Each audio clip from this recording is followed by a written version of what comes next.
पानशेत खडकवासला धरण साखळीमध्ये सतत सुरू असणाऱ्या पावसामुळे जे आहे ते पुण्यातील मुळा नदीपात्रामध्ये मुळा मुठा या नदीपात्रांमध्ये जे आहे ते पाण्याचा विसर्ग हा सातत्याने सुरू आहे। आता जर आपण पाहिलं तर आपण मुठा नदीच्या काठावर उभा आहोत आणि या ठिकाणी नदीपात्रातला जो रस्ता आहे तो पूर्णपणे हा पाण्याखाली गेल्याचं आपल्याला पाहायला मिळतंय।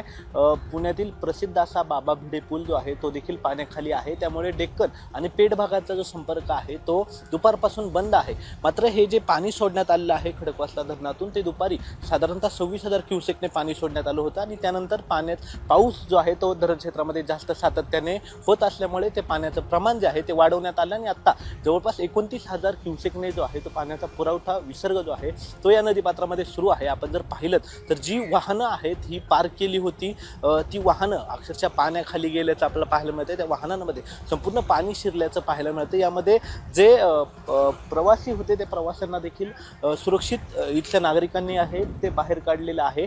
अशा पद्धतीची 2 वाहनं आहेत ती या ठिकाणी पाण्याखाली असल्याचं पाहायला मिळतंय।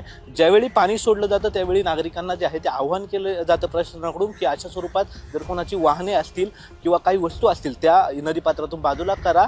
मात्र अनेकांना ही माहिती जी आहे ती मिळत नाही आणि ही माहिती न मिळाल्याने जी आहे ती अशी वाहनं जी आहेत ती या नदीपात्रामध्ये अडकतात। आपण जर पाहिलं तर या ठिकाणी अशीच 2 वाहनं जी आहेत ती या ठिकाणी अडकलेली आहेत आणि यातील सर्व जे प्रवासी आहेत त्यांना इथल्या स्थानिक नागरिकांकडून जो आहे ते वाचवण्यात आलेलं आहे। कोणालाही यात इजा काही जी आहे ती झालेली नाही। मात्र सातत्याने धरण साखळी परिसरामध्ये जो पाऊस बरसत आहे गेल्या 2 दिवसापासून त्या पावसामुळे अशा स्वरूपात सातत्याने पुण्यातील या मुठा नदी पात्रामध्ये जो आहे तो पाण्याचा विसर्ग जो आहे तो सोडण्यात येत आहे। त्यामुळे संपूर्ण जो परिसर आहे तो या ठिकाणी जलमय झाल्याचं आपल्याला पाहायला मिळतंय। अगदीच जे पुण्यातील याचा परिणाम जो तो रस्ते जे आहेत नदीपात्रातील रस्ता असेल, बाबा भिडे पूल असेल किंवा पेठांना आणि डेक्कन परिसरांना जोडणारे रस्ते असतील याच्यावर ह्या पुराचा जो परिणाम आहे तो होतो। सातत्याने या संपूर्ण घाटमाथा आणि परिसरात जो आहे तो पाऊस सुरू आहे आणि या सुरू असणाऱ्या सततच्या पावसामुळे या ठिकाणी हा पाण्याचा सतत विसर्ग जो आहे